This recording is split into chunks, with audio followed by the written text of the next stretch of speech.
Hello. Today I'm going to be talking about vegetarian soldiers. Yes, soldiers who don't like killing things. And this is how the subject came up. I'm still working on getting my computer sorted out. Frankly, it's a frightful mess.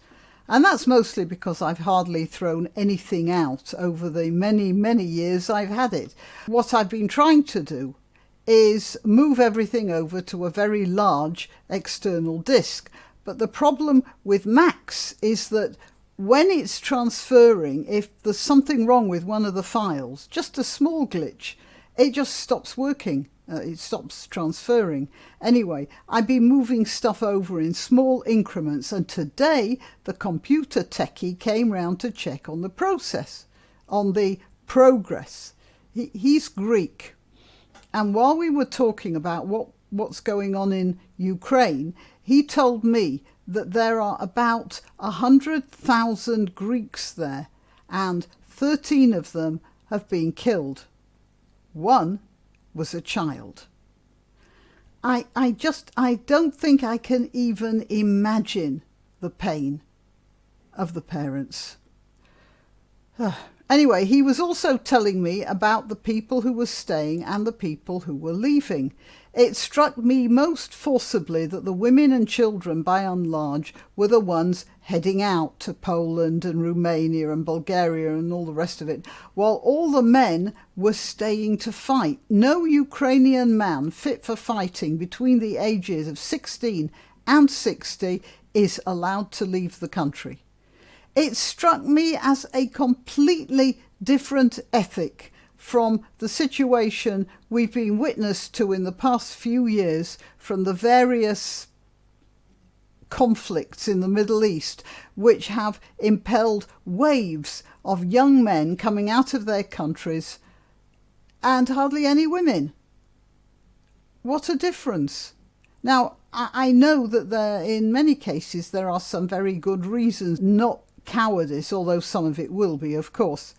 But it still doesn't look very good, does it? Another thing struck me more forcibly, and another difference, and that difference was not so much the difference between the brave Ukrainian men who are staying to fight and those runaways from the Middle East. That wasn't what struck me most. It was those brave and tough and no-nonsense Ukrainian men and the soft and spoilt children, and yes, I do mean children, of our own country, that it sort of forces me to shake my head. I have an article here. It's in the Telegraph, and the headline is as follows. Soldiers call for vegan uniforms. Yes. Oh, I've lost it now. Oh, yeah, here we are. Yes, we both read that right. Young people whose job it is to kill people want to do that while wearing vegan boots. Yeah, this idea is being pushed by a group called the Ministry of Defence Vegan and Vegetarian Network. At least that's what it says in that subheader. The Ministry of Defence Vegan and Vegetarian Network.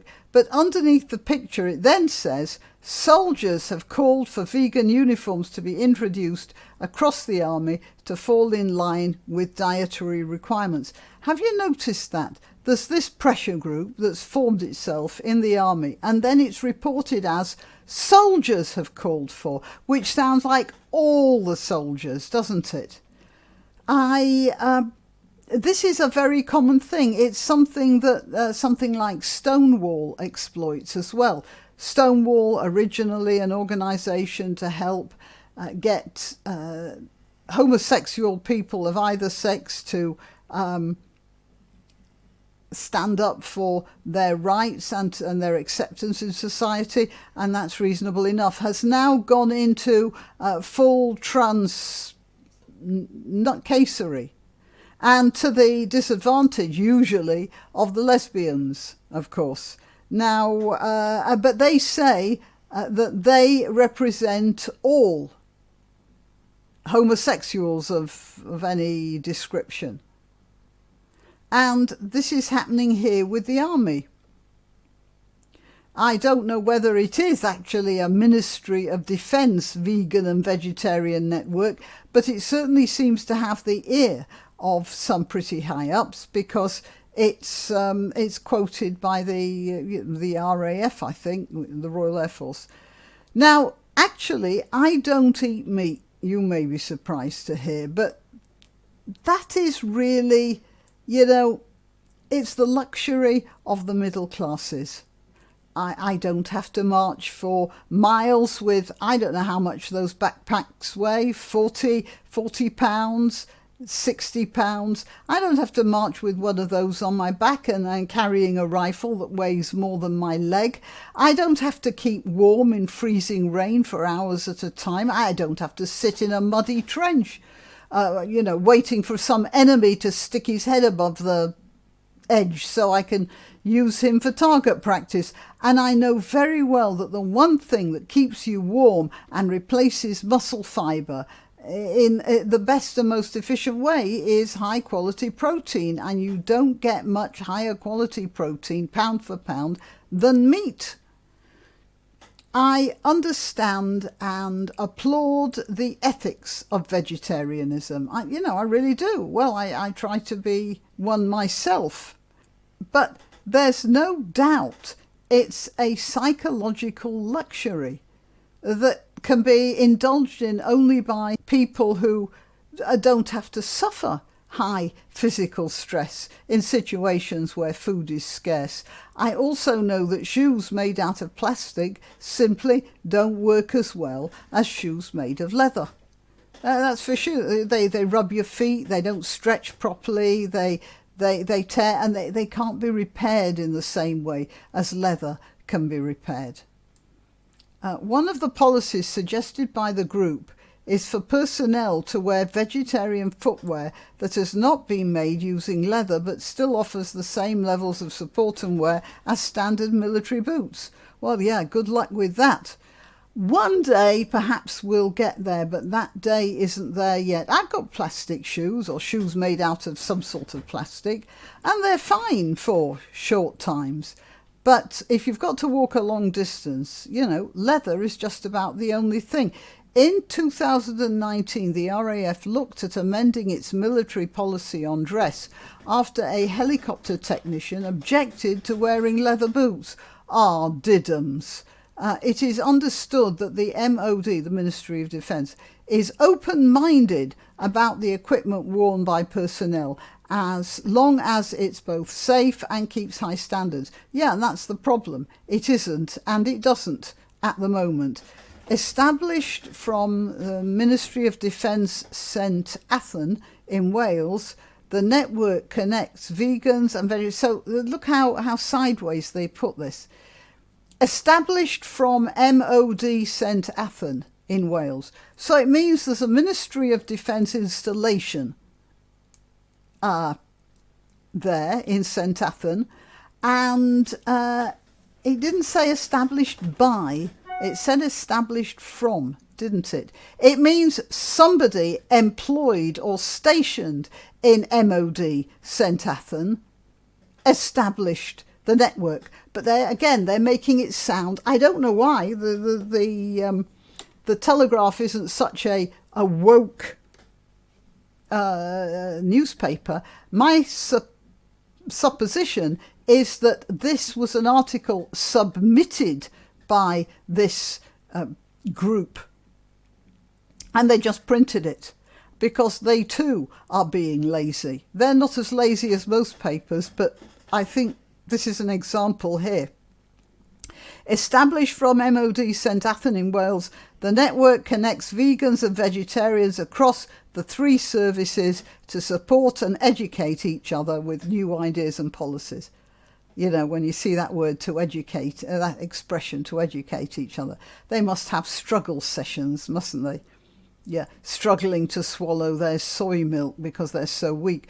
One of the network's founding members, and probably wouldn't surprise me if it was the only one, who represents the RAF in rowing, yes, so he's a fine figure of a person, told Forces News that he originally went vegan for ethical reasons and then realised the huge environmental benefits that going vegan has. Well, I made this point before. Vegan shoes are made of plastics and they're made of polyesters of various sorts, and all of these materials are made from hydrocarbons. I can't see how shipping petroleum products or drilling for them in places of the world where they're likely to get spilt, or even processing them to make crude oil into what looks like leather. You have to use all sorts of chemicals, don't you? And all sorts of exotic processes. I don't see how that could be better for the environment than using the hide of a sheep that spent its life grazing on the hill up the road. Again, I don't eat sheep, but again, I consider my abstention in that respect a luxury. And when you're a soldier, you very often don't have time for that sort of luxury, do you? Lieutenant General Richard Nugent, who conducted an internal climate change and sustainability review in 2020. Oh no, they absolutely have nothing better to occupy their time. Told the Telegraph he had reduced his own meat consumption by 80% and that troops were being educated about the benefits of vegetarianism for both a healthy lifestyle and the planet. So there you have it, ladies and gentlemen, the new modern plant-based army. I wonder how they do in Ukraine.